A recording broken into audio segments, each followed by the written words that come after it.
Well, well, well. And welcome to another day in the United States of Fuck This Place, where once again the tall Lipton Tang, the tiny hen tyrant's having a tantrum again. Yes, he's on his not so trues and he's got a bit of the blues. And tell me you don't know shit about politics without telling me you don't know shit about politics, because he's over there ranting and raving today and asking the Republican crew and the GOP to do away with the filibuster play.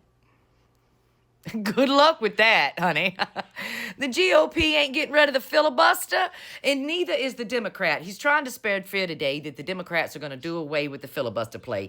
Like I said, tell me you don't know shit about politics without telling me you don't know shit about politics. You'll get rid of the filibuster about the same time you'll get rid of members of Congress trading stocks. You'll get rid of the filibuster about the same time you'll set term limits and age limits for those who's, serve in Congress, dear. That's never going to work out for you. But that's not the only tantrum that the Orange Fool's had of late. Oh, no. He's also pissed off about law, order, and judges today. The pedo-in-chief calls for law cracking down on crime and rogue judges. Ahead of the midterms, the pedo-in-chief told a Republican gathering that he wants to go after repeat offenders and rogue judges that are criminals. More specifically, he said, the time has come for Republicans to pass a tough new crime bill that imposes harsh penalties for dangerous repeat offenders, cracks down on rogue judges. We got rogue judges that are criminals.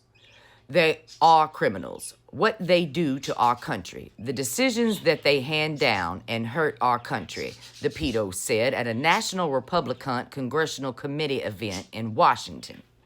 That's a whole lot of caucasity for a 34-time convicted felon and adjudicated rapist, baby, for a repeat offender to say that the judges are the criminals?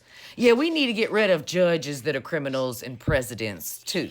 I think we need to pass a law today that says no convicted felon can represent the U.S. of A. as our president, okay?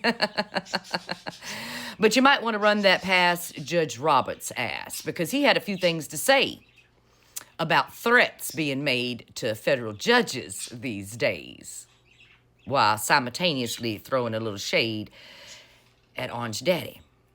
Yeah. Is that a challenge, Daddy? Are you challenging federal judges to take away your presidential immunity? Because I'm all for it, baby. Strip that shit away.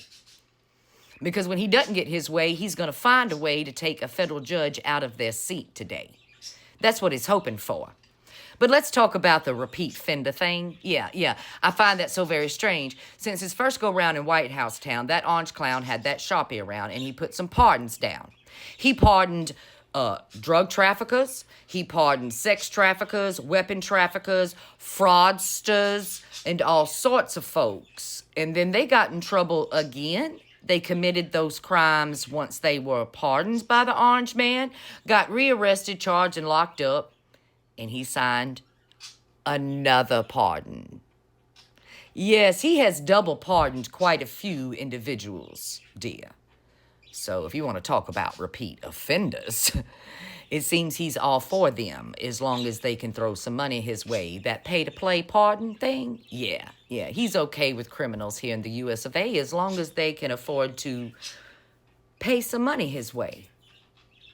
Like those J6s. A whole lot of them were already being looked for federal crimes and other crimes, too, when he pardoned them. And some of them got out of jail on that pardon from the Orange Dude and the clemency play as well, only to go commit more crimes, like rape, kidnapping, and murder. Now, far be it from me to tell law and order in this country how to do your job today, but you should not be taking advice from adjudicated rapists and convicted felons. Because,